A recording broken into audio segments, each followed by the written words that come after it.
The morning heat already shimmered off the tarmac when Catherine Katie Rodriguez stepped onto Forward Operating Base Phoenix for the first time. At 38, she'd seen enough military installations to know the rhythm, the controlled chaos of helicopters spinning up, crews shouting over engine noise, and the unspoken hierarchy that governed every interaction. But today felt different. Today, she was the anomaly. Her standard-issue flight suit bore no unit patches, no embroidered call sign, no insignia that would place her in the pecking order. Just her name tape and the dust that had already begun to coat her boots during the walk from the transport. She carried her helmet under one arm, observing the choreographed dance of personnel moving between hangars. "Ma'am, can I help you find the admin tent?" The voice cut through the turbine noise like a blade. Lieutenant Mason Griggs stood before her, tall and sunburned, his confidence as polished as his aviator sunglasses. Two other pilots flanked him, their flight suits decorated with unit crests and morale patches that told stories of deployment, rotations and successful missions. "Or are you here to double-check our checklists?" he added, earning chuckles from his companions. Katie's expression remained neutral. She'd heard worse during her 15 years in aviation, first as an Army pilot, then as a civilian contractor, and now in whatever grey area her current assignment occupied. She glanced once at Griggs, neither challenging nor cowed, then moved toward the maintenance hangar. A gust of wind lifted the edge of her gear pouch, revealing a corner of something the others couldn't quite see. A worn logbook, the kind used before digital systems took over. It was filled with handwritten notes, calculations and observations from flights that had taught her more about aviation than any manual ever could. "That's the one they're embedding with us," Griggs muttered to his crew as she walked away.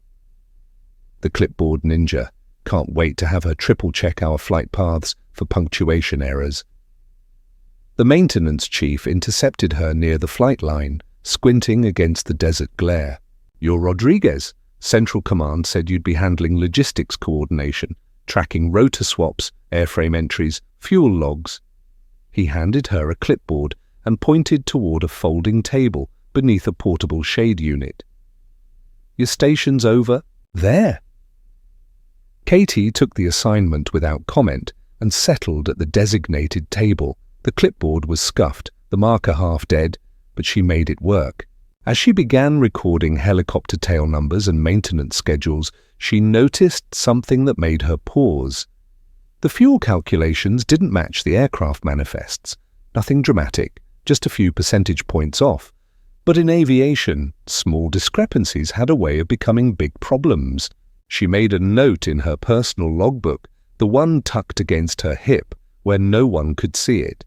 From across the tarmac, she could hear Griggs and his squad bragging about touchdown ratios and precision maneuvers. Their laughter carried on, the desert wind punctuated by the occasional glance in her direction. She'd become the subject of their entertainment, the outsider who didn't belong. "Hey, Rodriguez," one of the younger pilots called out during the afternoon break. "What's your call sign?" She looked up from her paperwork, her voice steady and clear. "I don't use one." The silence that followed was heavier than the laughter that had come before. Griggs rolled his eyes and whispered just loud enough for her to hear, "Well, that's either confidence or delusion." As the day wound down and the flight line grew quiet, Katie remained at her station. She cross-referenced maintenance reports with flight schedules, noting every discrepancy in her personal log. When she finally packed up and walked across the hangar floor, she passed the rank board on the wall, rows of pilot names with their call signs stenciled in bold letters. Her name wasn't there, but her logbook, pressed against her hip, contained something more valuable than recognition: the truth about what was happening on this base. And truth, she'd learned over the years, had a way of surfacing when it mattered most. The desert wind picked up as she headed toward her quarters, carrying with it the sound of helicopters powering down, and the distant echo of voices that no longer seemed quite so confident. Tomorrow would bring new challenges, new tests of her resolve. But tonight, she reviewed her notes by lamplight, preparing for a fight she knew was coming. 3 days had passed since Katie's arrival, and her name still hadn't appeared on a single flight roster. The assignment board in the briefing, Hall showed her listed under Logistics Coordination, a catch-all category for personnel who didn't quite fit anywhere else. She'd stopped checking after the second day, but others hadn't stopped commenting. "Clipboard's back," muttered Airman First Class Danny Walsh as she entered the operations trailer. Guess the mission really needed more checkboxes. The shared smirk. That followed was performative, designed to establish hierarchy rather than express genuine humor.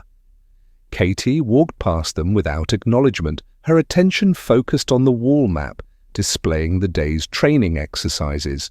She'd noticed something troubling the night before, a miscalculation in the extraction flight path for the afternoon simulation. With the predicted crosswinds and the heavy load configuration they were planning, the tail aircraft would be cutting. Fuel margins dangerously thin. She'd run the numbers 3 times in her quarters, each calculation confirming her concerns. During the pre-simulation briefing, Lieutenant Griggs commanded the room with his usual theatrical confidence.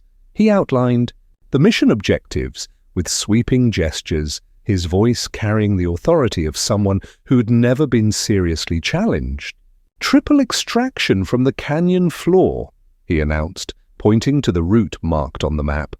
"Tight formation, staged liftoff, estimated fuel window gives us 15 minutes of buffer time." He paused, scanning the room. "Stick to the plan, maintain radio discipline, and remember, no improvising." From her position at the back of the room, Katie raised her hand slightly. It wasn't a dramatic gesture, just enough to catch his attention.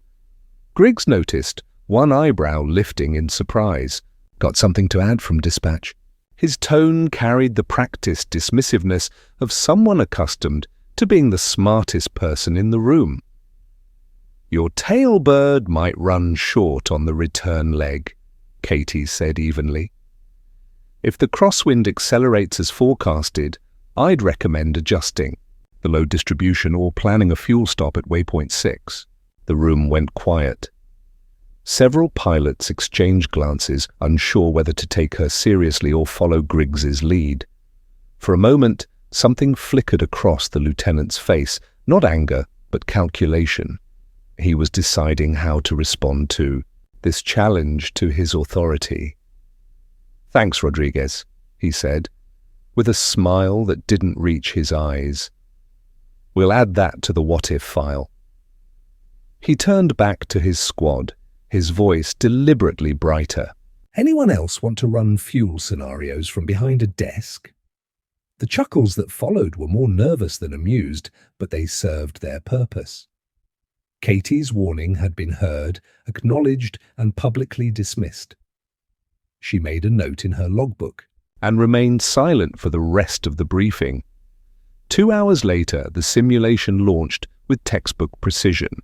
3 helicopters lifted in staggered formation, their radios alive with clipped updates and professional banter.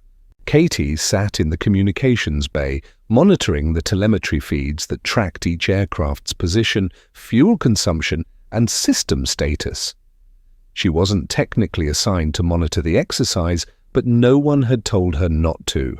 Her screen showed the formation approaching the canyon floor, right on schedule and seemingly without problems. Then, halfway through the extraction sequence, the warning she'd predicted began to manifest. The 3rd helicopter, Griggs' tailbird, started, showing elevated fuel consumption as crosswinds increased beyond the morning forecast. The pilot began calling out lower fuel readings, his voice tight with growing concern. By the time they reached waypoint 6, the situation had become critical.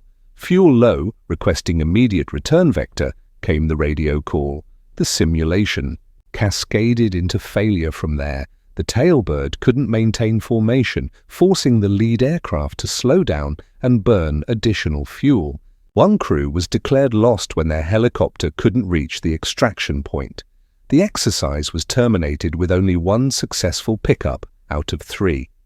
As the pilots filed out of their simulators, sweat-stained and frustrated, Griggs walked past Katie's monitoring station. His earlier confidence had been replaced by something harder, more defensive. "That's what happens when you fill people's heads with last-minute doubts," he said, loud enough for others to hear. "They start second-guessing the plan instead of executing it." Katie didn't respond. She saved her monitoring data, logged the discrepancies between predicted and actual fuel consumption, and quietly left the communications bay. Her logbook, now, contained detailed records of not just what had gone wrong, but what could have been prevented. That evening in the mess hall, the atmosphere was subdued. The failed simulation had shaken the confidence of several junior pilots, while the senior staff discussed lessons learned in hushed tones. Katie sat alone at a corner table, her meal barely touched as she reviewed her notes. She didn't see Airman Jennifer Hayes approach until the young woman was standing directly beside her table. In her hand was a small plastic rotor blade, bright red, obviously from a child's toy, with a strip of fluorescent maintenance tape wrapped around its shaft. "Might help next time," Hayes said with false sweetness, then pressed the toy blade firmly against Katie's tray. The insult was clear enough. If she couldn't fly with the real pilots, maybe she'd have better luck with toys. A few nearby tables noticed the interaction, their conversations growing quieter as they watched for Katie's reaction. She set down her fork, looked once at the plastic rotor, then calmly stood and carried her tray to the return station. The toy blade fell to the floor with a small plastic clatter that seemed to echo in the sudden silence. As she walked toward the exit, Katie could feel dozens of eyes following her movement. Some expressions showed curiosity, others discomfort at witnessing the public humiliation. But none showed support. That night, alone in her quarters, she opened her logbook to a fresh page and began writing, not fuel calculations or maintenance notes this time, but a detailed account of everything she'd observed since arriving at the base. The patterns of dismissal, the casual cruelty, the systematic exclusion from decision-making processes. She was building a record, though she wasn't sure yet what she'd do with it. All she knew was that tomorrow would bring new tests, new attempts to break her resolve. And she was determined to document every single one. By the end of her first week, Katie had become a ghost, haunting the edges of base operations. She completed her assigned logistics tasks with mechanical precision, submitted safety reports that were filed away, unread, and endured the daily ritual of checking assignment boards that never included her name under flight operations. The harassment had evolved from crude jokes to more systematic exclusion. Someone had taped a new sign to her locker, "Flight denied," in the same bright yellow maintenance tape used to ground faulty aircraft. Her gear inspection reports were returned with insufficient clearance stamped across them in red ink, even when she'd identified legitimate safety concerns. But it was Sergeant Marcus Torres who first noticed what the others had missed. Torres was younger than most of the crew chiefs, still soft around the edges but sharp-eyed and methodical in his work. He'd been watching Katie's interactions with the aircraft, noting the way she moved around the helicopters with the unconscious competence of someone who'd spent years in cockpits, not just maintenance bays. "You used to fly, didn't you?" he asked quietly one afternoon as she inspected landing gear on one of the Black Hawks. Katie paused, her flashlight beam steady on a hydraulic coupling. "Why do you ask?" The way you check the controls, test the collective response, that's not how logistics people look at aircraft. He moved closer, lowering his voice. Plus, I found some of your old flight records in the archived files. Captain Catherine Rodriguez, 160th Special Operations Aviation Regiment, Distinguished Flying Cross, 2 air medals. He studied her face. So why are you here counting clipboards? She straightened slowly, meeting his gaze for the first time since their conversation began. Because someone needs to be counting clipboards, especially when the people flying don't want to listen to safety concerns. That evening, the harassment escalated beyond passive-aggressive exclusion. Katie returned to her quarters to find her door propped open and her personal belongings scattered across the floor.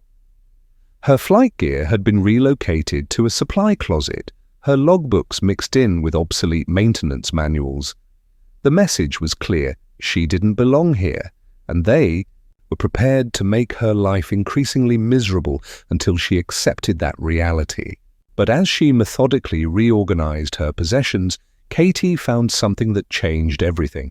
Mixed in with her scattered papers was a document she'd never seen before, a base memorandum dated 2 weeks earlier, marked confidential. Command: staff only. The memo outlined a series of operational deficiencies that had been flagged by an unnamed aviation safety audit. Multiple training exercises had failed to meet minimum standards. Fuel calculations had been consistently optimistic. Several near-miss incidents had been inadequately documented. The memo concluded with a recommendation for immediate intervention by qualified oversight personnel.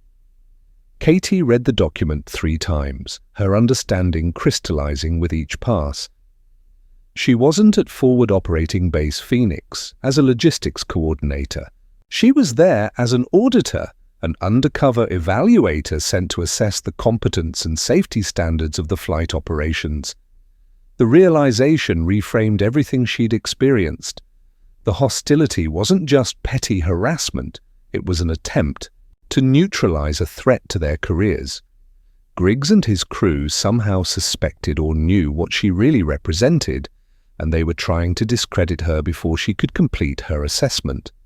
Late that night, she sat at her small desk and began typing a preliminary report on her laptop.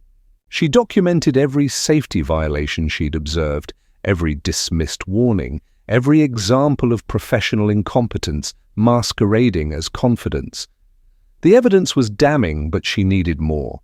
She needed them to fail publicly, with consequences serious enough that dismissing her warnings would be impossible. The next morning brought news that would provide exactly that opportunity. A new training exercise was being planned, a complex multi-aircraft rescue simulation that would push the pilots to their operational limits. It was exactly the kind of high-stakes scenario where small mistakes became catastrophic failures. As she reviewed the preliminary flight plans, Katie identified at least 6 critical errors that would virtually guarantee mission failure.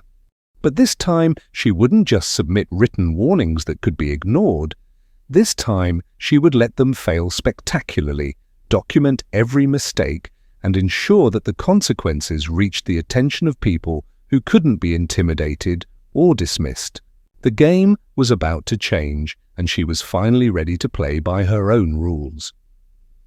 During the pre-flight briefing for the complex rescue simulation, Lieutenant Griggs displayed his usual swagger as he outlined the mission parameters. Multiple aircraft, challenging terrain, tight time constraints. Exactly the kind of scenario that separated competent pilots from those who relied more on attitude than ability. 3-phase extraction from a canyon insertion point, Griggs announced, his pointer tracing routes across the tactical display. We'll be running minimum fuel loads to maximize passenger capacity, with staged refueling at Checkpoint Delta. He paused, scanning the room with practiced authority. Weather looks favorable, wind patterns are stable, and intelligence indicates clear operational airspace. From her position at the back of the briefing room, Katie recognized at least 4 critical miscalculations in his plan. The wind data he was using was 18 hours old and didn't account for the thermal updrafts that would develop in the canyon by midday. His fuel calculations assumed optimal conditions that rarely existed in reality. Most significantly, his staged refueling point was positioned in terrain that would be impossible to reach if the primary extraction ran long. She raised her hand. "Yes, Rodriguez." Griggs's tone carried the weary patience of someone humoring an unwelcome interruption. "The wind data you're using is outdated," she said evenly. "Current meteorological reports show thermal activity building in the target zone. I'd recommend adjusting the approach vector and increasing fuel reserves by at least 15%. The room went quiet. Several pilots shifted uncomfortably, caught between their loyalty to Griggs and the nagging suspicion that she might be right. Griggs himself studied her for a long moment, his jaw tightening almost imperceptibly. "Appreciate the input from logistics," he said, with deliberate emphasis on her supposed role. "But weather planning is handled by qualified meteorological staff, not supply chain coordinators." He turned back to the display. "We stick to the approved plan. Any other questions?" No one else spoke. The briefing concluded with standard safety, reminders and radio protocols, while Katie sat silently in the back row, making detailed notes in her logbook. She wasn't just recording the plan's deficiencies anymore. She was documenting the systematic dismissal of safety concerns by senior personnel. As the pilots filed out to prepare their aircraft, Sergeant Torres approached her station. "You're going to let them go through with this?" he asked quietly. "I'm going to let them hang themselves," she replied, not looking up from her notes. "Sometimes people need to fail before they're willing to learn." 3 hours later, the simulation commenced with characteristic bravado. 3 helicopters lifted off in perfect formation, their radios crackling with professional chatter as they headed toward the canyon training area. Katie monitored their progress from the communications center, watching telemetry data that told a story the pilots hadn't yet realized they were writing. Within 20 minutes, the first signs of trouble appeared. The lead aircraft reported unexpected turbulence as thermal columns began rising from the sun-heated canyon floor, exactly as Katie had predicted. Fuel consumption spiked as pilots fought to maintain stable flight profiles in increasingly unstable air. By the 30-minute mark, the tail aircraft was broadcasting fuel warnings. The staged refueling point that had looked reasonable on paper proved impossible to reach with passengers aboard, and adverse weather conditions draining their reserves faster than planned. Bingo Fuel requesting immediate return to base came the increasingly tense radio call from the 3rd helicopter. The simulation began unraveling rapidly from there. The first aircraft had to abort its second extraction run due to dangerous wind conditions. The second helicopter experienced a hydraulic warning light that may have been simulated or may have been real. In the chaos of the failing exercise, no one was sure. The third aircraft declared an emergency and limped back to base with barely enough fuel to reach the airfield. Mission failure was total and public. Instead of rescuing simulated casualties, the exercise had nearly created real ones. As the aircraft returned to base and the post-flight debriefing began, Katie quietly compiled her report. She had documented not just the technical failures, but the decision-making process that had led to them, the dismissal of safety warnings, the reliance on outdated information, the prioritization of mission confidence over operational competence. Most importantly, she had recorded the systematic exclusion of qualified input from personnel who didn't fit the established social hierarchy. Her recommendations hadn't been dismissed because they were wrong. They'd been dismissed because she was an outsider. That evening, as frustrated pilots clustered in small groups discussing what had gone wrong, Katie transmitted her report through encrypted channels to Central Command. The document was comprehensive, devastating, and impossible to ignore. Within hours, she received a response that consisted of a single line: audit phase complete. Prepare for resolution protocol. The reckoning was about to begin. The failed simulation created a palpable shift in the base's atmosphere. Conversations grew quieter, glances more calculating, and the easy camaraderie that had defined Griggs' inner circle began showing hairline cracks. But rather than promoting self-reflection, the failure seemed to harden their resolve against the outsider they blamed for introducing doubt into their operations.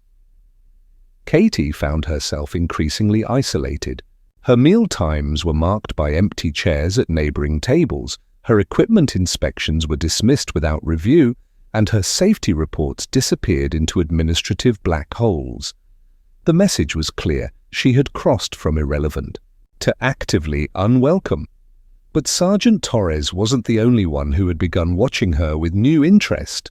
Captain Lisa Morrison, the base operations officer, had been quietly reviewing the failed simulation data when she noticed something that made her pause. The telemetry log showed that every catastrophic failure point had been precisely predicted in a series of reports filed by Rodriguez over the previous week. Not general concerns, but specific technical warnings that had proved accurate down to the minute details. Morrison pulled Rodriguez's personnel file and discovered the same discrepancies that Torres had found. The woman assigned to logistics coordination was a decorated combat pilot with more flight hours than most of the base's senior staff. Her transfer orders were signed by personnel so far up the command chain that Morrison didn't recognize half the names. Something was happening here that went far beyond personality conflicts and unit politics. Meanwhile, Katie was implementing the next phase of her audit protocol. Instead of continuing to submit warnings that would be ignored, she began creating situations that would force the base's operational deficiencies into the open. She started with something subtle but significant. During a routine maintenance inspection, she discovered a hairline crack in one of the Black Hawk's tail rotor assemblies, the kind of defect that could cause catastrophic failure under stress. Instead of reporting it through normal channels, where it might be dismissed or delayed, she quietly documented the issue and waited. 2 days later, that same aircraft was scheduled for a high-stress training mission involving rapid altitude changes and aggressive maneuvering, the kind of flight profile that would turn a minor mechanical flaw into a major emergency.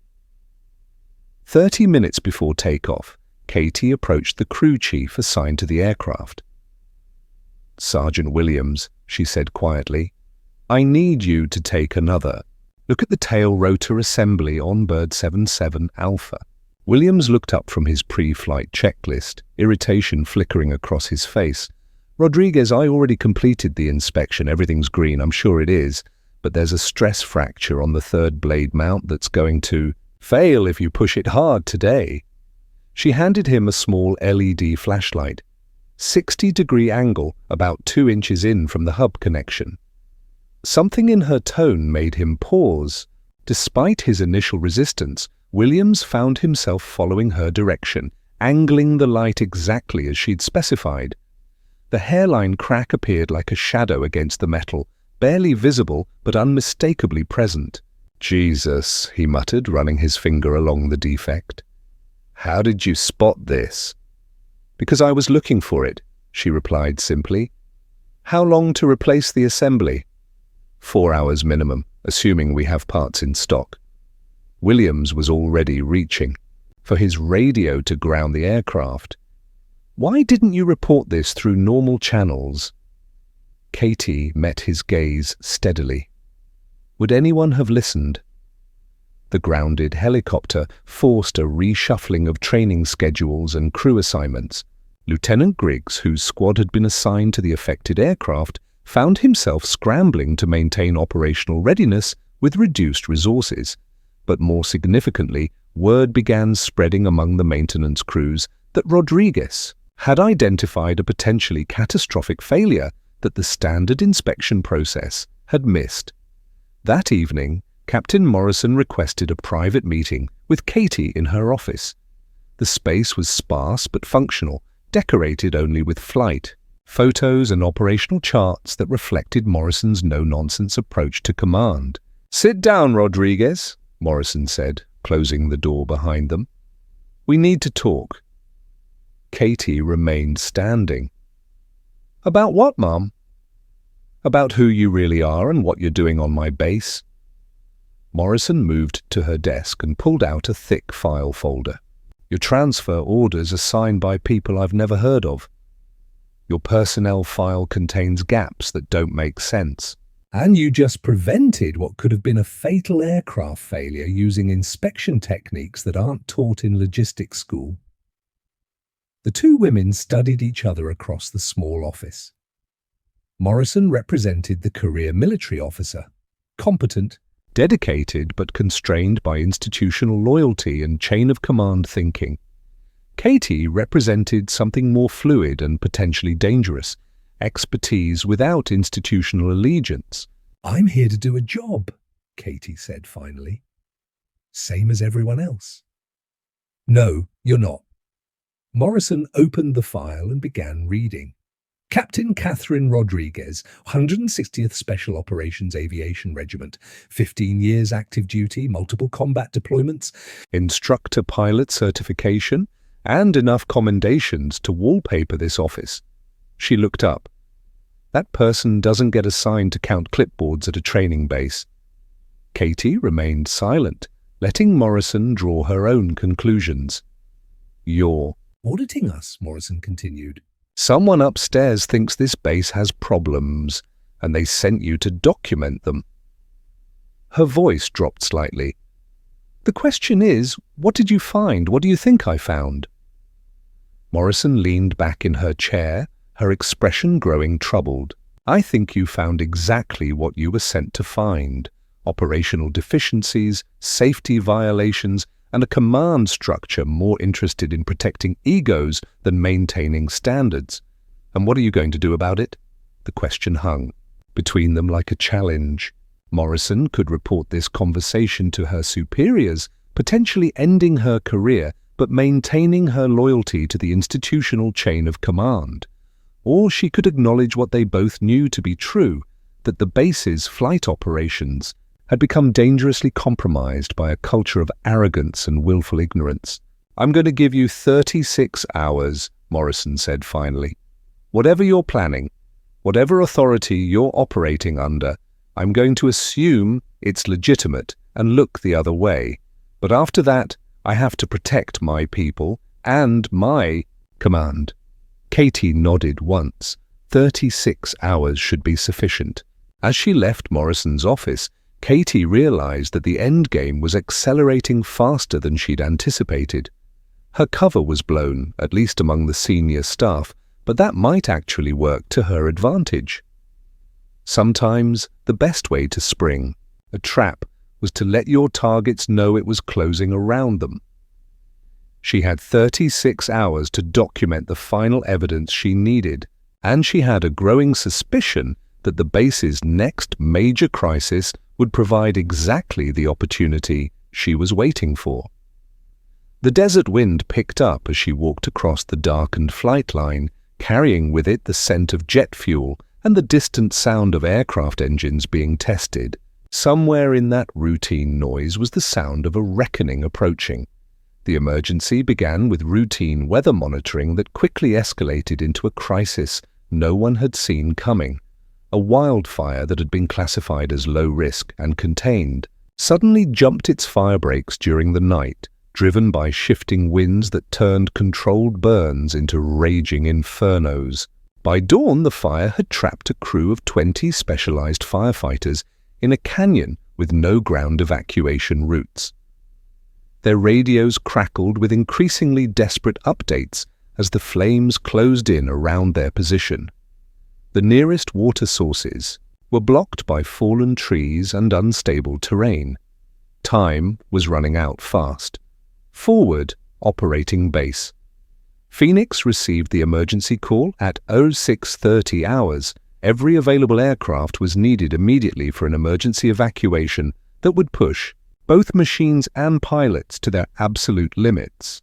There was just one problem. Most of the base's helicopters were either in maintenance cycles or already deployed on training missions.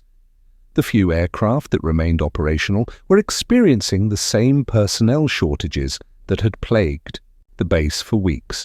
In the operations center, Captain Morrison coordinated frantically with regional command, while Lieutenant Griggs attempted to assemble whatever resources remained available. The mathematics were grim. They had barely enough aircraft to reach the trapped crew, assuming everything went perfectly, which, given recent training performance, seemed increasingly unlikely. "We need every qualified pilot we can get," Morrison announced to the assembled flight crews. "This is not a drill, people. 20 lives are depending on us getting this right." From the back of the briefing room, Katie spoke up. "I'm available." The room went silent. Griggs turned slowly, his expression cycling through disbelief, anger, and calculation. "Rodriguez, you're not certified on any of our aircraft," he said with barely controlled frustration. "This is a rescue mission, not a logistics exercise. I'm certified on everything in this hangar," she replied calmly, including the old Black Hawk in Bay 3 that everyone assumes is non-operational. Morrison consulted her personnel roster, confusion evident in her voice. "Rodriguez, your file shows you're assigned to—" "My file shows what it needs to show," Katie interrupted. "But right now, 20 people are going to die if we don't get more aircraft in the air. That Black Hawk has been maintained to full operational standards. I can have it airborne in 15 minutes. The debate that followed was heated but brief. With lives hanging in the balance and resources stretched to breaking point, even institutional prejudices had to give way to practical necessity. Morrison made the decision that would change everything. "Rodriguez, you're cleared for emergency flight operations. Take the Black Hawk and coordinate with Flight Lead on rescue protocols." Griggs opened his mouth to protest, but Morrison cut him off with a look that could have frozen jet fuel. Katie was already moving toward the hangar before the authorization was complete. She'd been preparing for this moment since her arrival, mentally rehearsing every system check and emergency procedure for the older aircraft that no one else wanted to fly.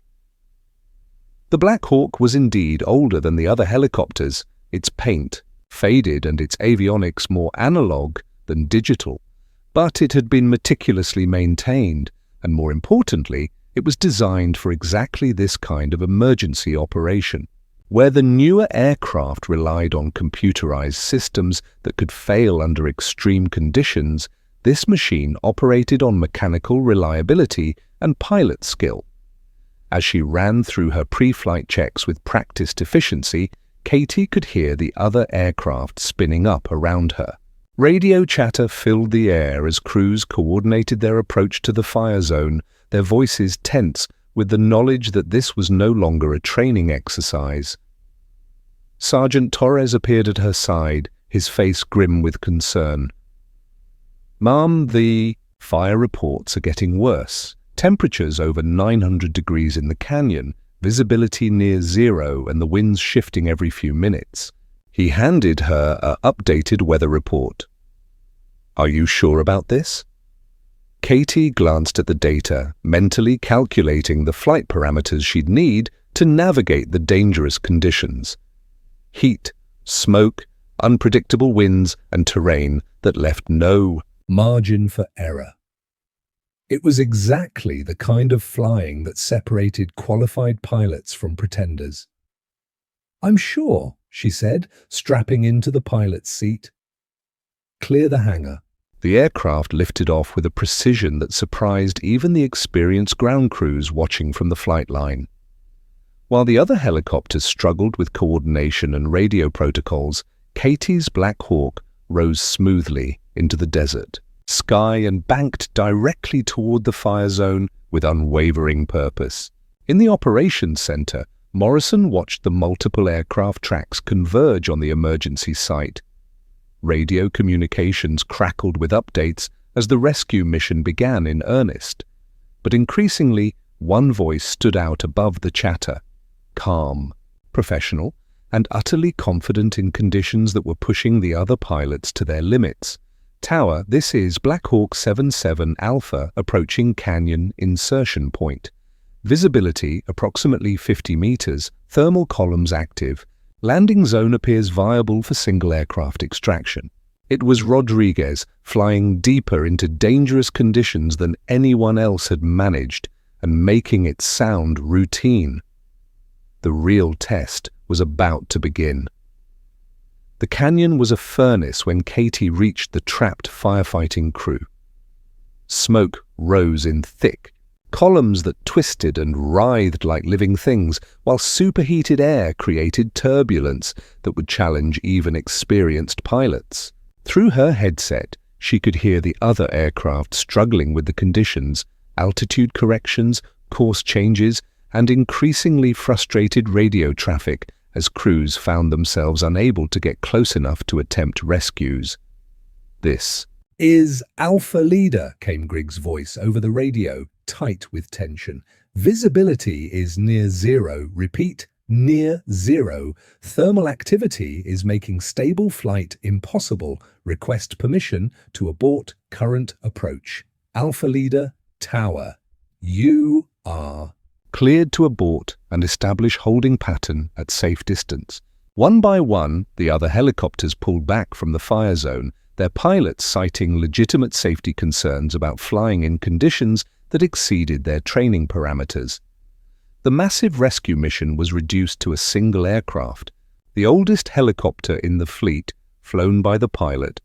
Nobody thought belonged there. "Tower, this is 77 Alpha," Katie's voice came through the radio with mechanical calm. "I have visual on the trapped personnel, establishing approach for emergency extraction."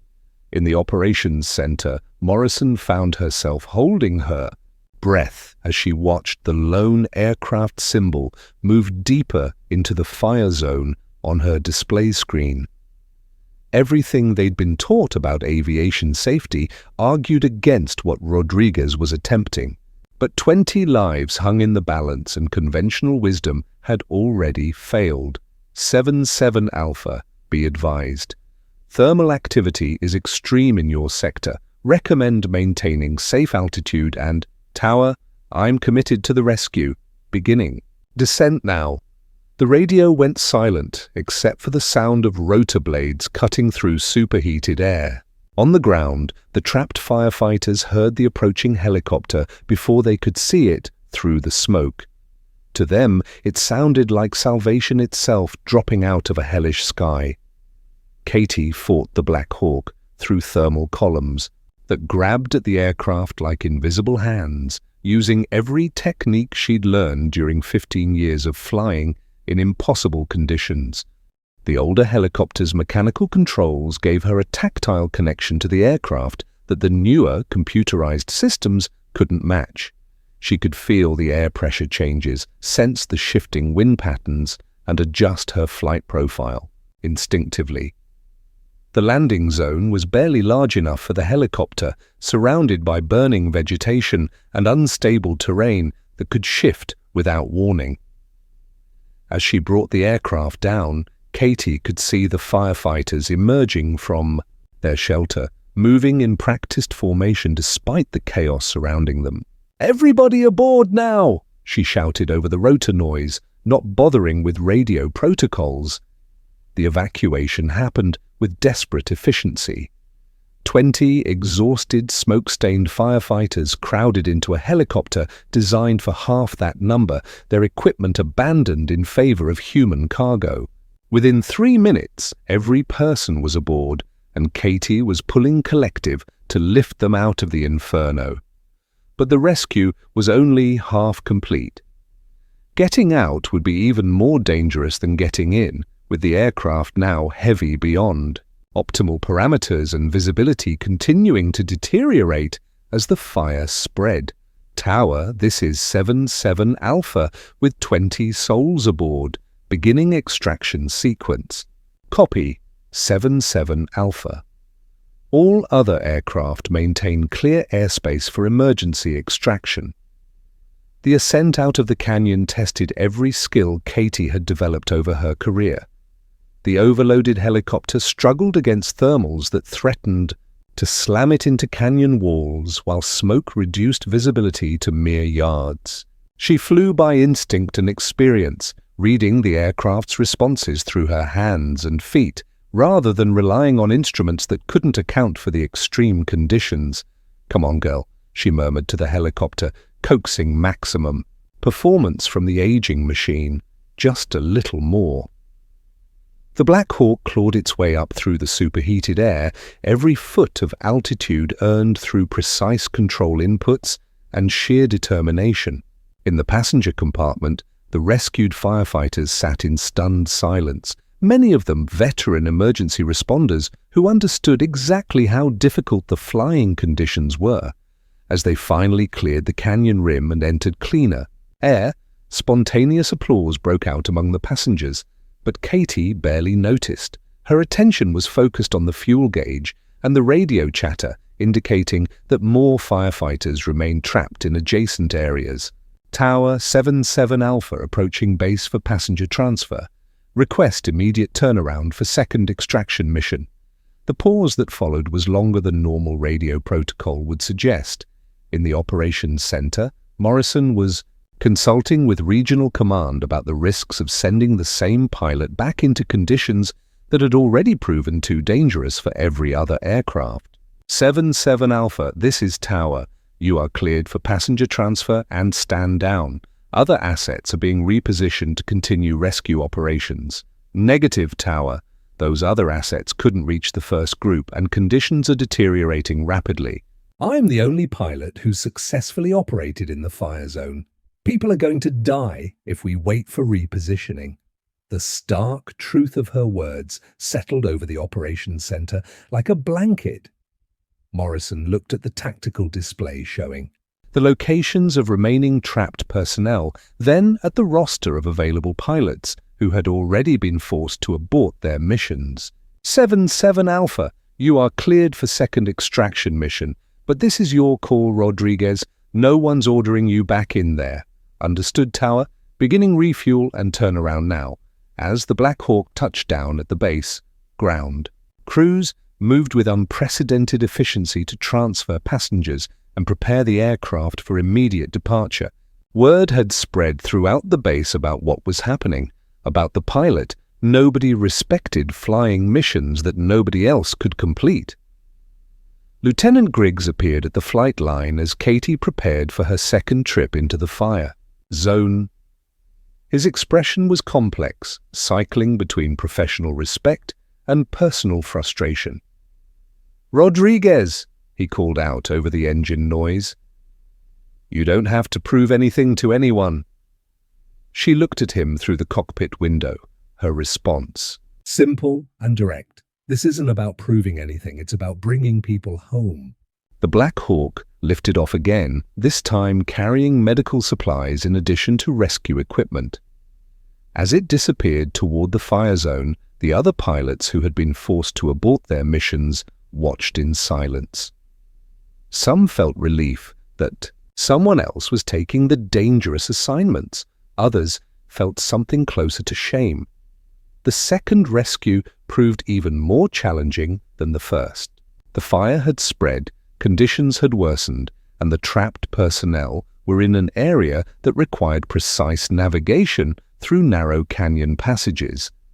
But Katie's confidence had grown with each successful maneuver, and the Black Hawk responded to her commands like an extension of her own will. By the time she returned with the second group of rescued firefighters, the entire base had gathered to watch her approach. The landing was textbook perfect despite the challenging conditions and heavy passenger load. As the rotors spun down and the rescued personnel emerged, something fundamental had shifted in the atmosphere at forward operating Base Phoenix. The pilot they dismissed as unqualified had just completed one of the most challenging rescue missions in the base's history. Under conditions that had defeated every other crew, using an aircraft that others had written off as obsolete, she had brought 38 people home alive. Captain Morrison was waiting as Katie climbed out of the cockpit, her expression unreadable. "That was some flying, Rodriguez. That was necessary flying," Katie corrected. Nothing more. But as she walked across the flight line toward the debriefing area, she could feel the weight of dozens of stares following her movement. The dynamic had changed irrevocably. The question now was whether the institutional resistance would adapt to this new reality or double down on protecting the old order. The answer would come sooner than anyone expected. The convoy arrived at dawn, 3 black SUVs, followed by a Homeland Security escort that immediately established a secure perimeter. Around the operations center, no advance warning, no courtesy notifications to base command, just the sudden appearance of federal authority that sent ripples of anxiety throughout forward operating base Phoenix. Captain Morrison stood at attention as a senior officer emerged. From the lead vehicle, his uniform bearing insignia she didn't immediately recognize. Behind him walked 2 civilians in dark suits, their expressions unreadable behind mirrored sunglasses. "Captain Morrison?" The senior officer's voice carried the authority of someone accustomed to immediate compliance. "I'm Colonel James Hartwick, Department of Defense Inspector General's Office. We need to speak with all flight personnel immediately." Within minutes, every pilot, crew chief, and support personnel had been assembled on the tarmac under a sky that promised another scorching day. The formation was precise but tense, with nervous glances exchanged as the federal investigators took their positions at the front of the assembly. Colonel Hartwick opened a sealed folder and began reading in a voice that carried across the silent. "Formation. For the past 2 weeks, this installation has been under comprehensive operational assessment by a qualified federal auditor embedded within your personnel structure." He paused, letting the implications settle. "That assessment has revealed multiple instances of procedural violations, safety negligence, and systematic dismissal of qualified safety recommendations." Lieutenant Griggs felt his stomach drop as understanding began to dawn. Around him, other pilots were reaching the same terrible realization. The auditor in question, Hartwick continued, submitted detailed documentation of training failures, equipment mismanagement, and command decisions that placed personnel at unnecessary risk. These findings have been corroborated by yesterday's emergency rescue operations, during which only 1 pilot proved capable of executing missions under challenging conditions. From the rear of the formation, Katie Rodriguez stepped forward. But she was no longer wearing the unmarked flight suit of a logistics coordinator. Her new uniform bore the distinctive patch of the Department of Defense Inspector General's Special Aviation Assessment Team, along with rank insignia that made several people in the formation do double takes. Major Catherine Rodriguez, Colonel Hartwick announced, Presidential Aviation Safety Task Force. "Step forward." The woman they had dismissed, mocked, and systematically excluded walked to the front of the formation with measured steps. Her expression remained neutral, but there was something different in her bearing, an authority that had been deliberately hidden but never truly absent. Major Rodriguez submitted comprehensive documentation of operational deficiencies at this installation, Hartwick continued. Her reports detailed specific safety violations, inadequate training protocols, and a command culture that prioritized ego over competence. He closed the folder and looked directly at Lieutenant Griggs. "Lieutenant Griggs, you are hereby relieved of flight duties pending investigation of your role in dismissing safety warnings that proved accurate and critical. Your command privileges are suspended effective immediately." Griggs opened his mouth to protest, but the words died as he met Rodriguez's steady gaze. The woman he'd called clipboard ninja and excluded from flight operations had been evaluating his competence for 2 weeks, and he had failed spectacularly. Sergeants Williams and Hayes, Hartwick continued, you are both facing disciplinary action for harassment of a federal investigator and interference with official safety assessments. The systematic dismantling of the base's power structure continued with methodical precision. 3 more pilots were relieved of duties. 2 maintenance supervisors were suspended. The culture of arrogance and willful ignorance that had defined the base's operations was being surgically removed, 1 person at a time. As the consequences unfolded, Sergeant Torres found himself struggling with conflicting emotions. Relief that the truth was finally being acknowledged, mixed with guilt that he hadn't spoken up sooner when he'd begun to suspect Rodriguez's true identity. When the formal proceedings concluded, Colonel Hartwick turned to address the remaining personnel. This installation will undergo complete operational restructuring over the next 60 days. New command staff will be assigned, training protocols will be updated, and safety procedures will be enforced without exception. He paused, scanning the subdued formation. The culture that allowed these deficiencies to develop will not be tolerated going forward. As the assembly dispersed, Katie found herself standing alone on the tarmac, where she'd spent 2 weeks being systematically dismissed and excluded. The irony wasn't lost on her. The same people who had questioned her qualifications were now facing the consequences of their own inadequacy. Captain Morrison approached hesitantly, her expression troubled. "Major Rodriguez," she began formally, then stopped and shook her head. "I have to ask, did we ever have a chance, or was this outcome predetermined from the moment you arrived?" Katie considered the question carefully before responding.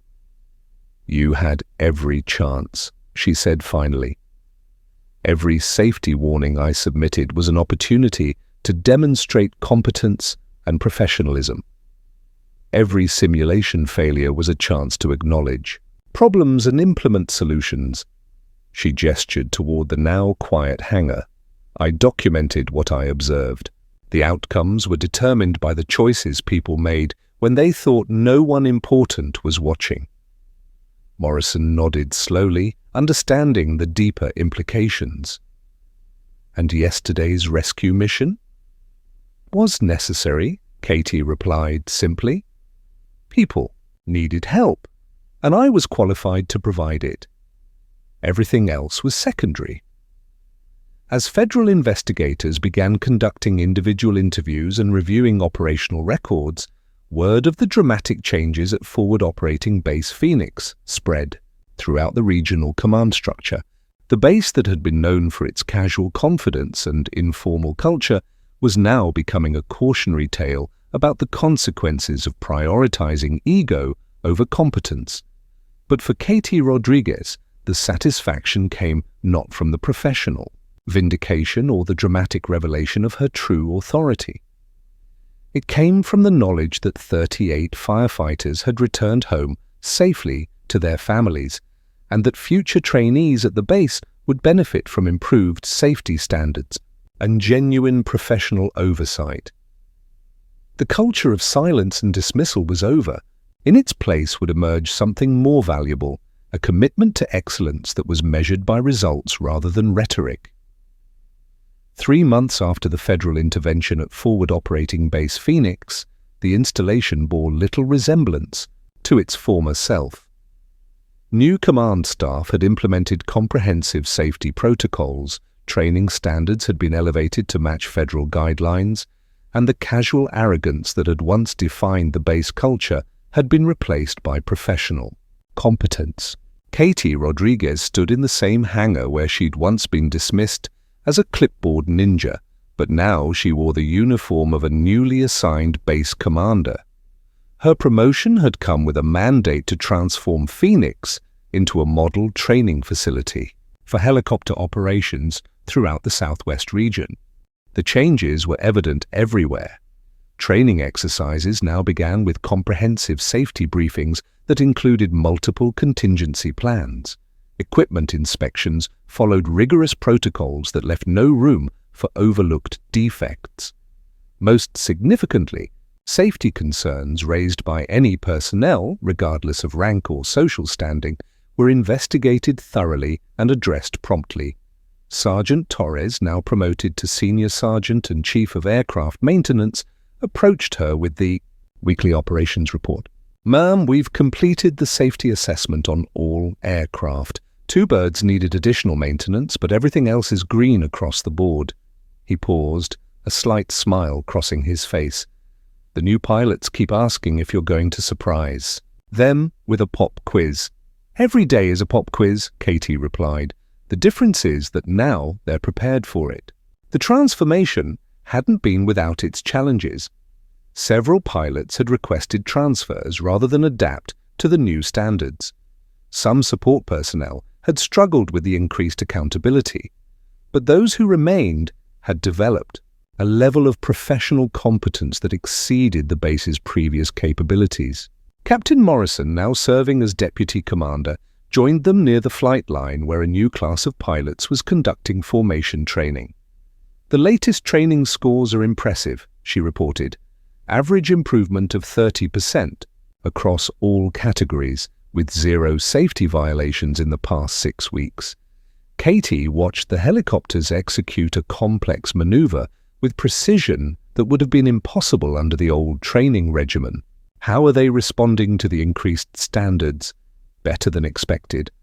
Once they realized that competence was actually valued over confidence, most of them embraced the challenge.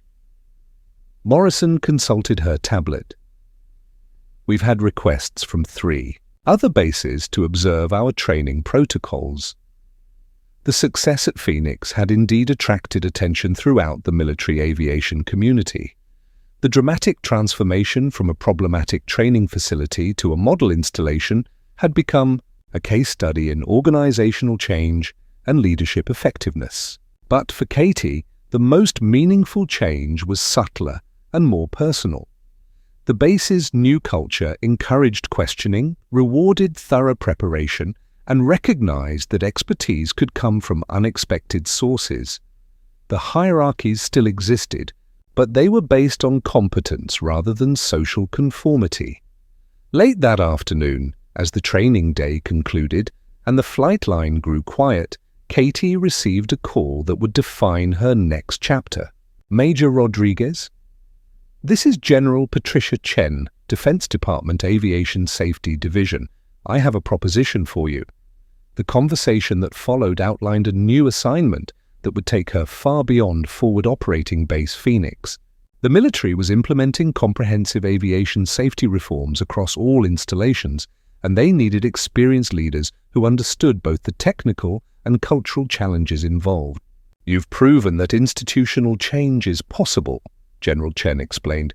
"We need you to replicate that success on a national scale."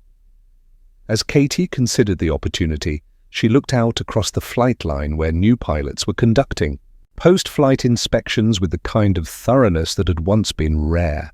The transformation at Phoenix represented more than just improved safety scores or enhanced training protocols.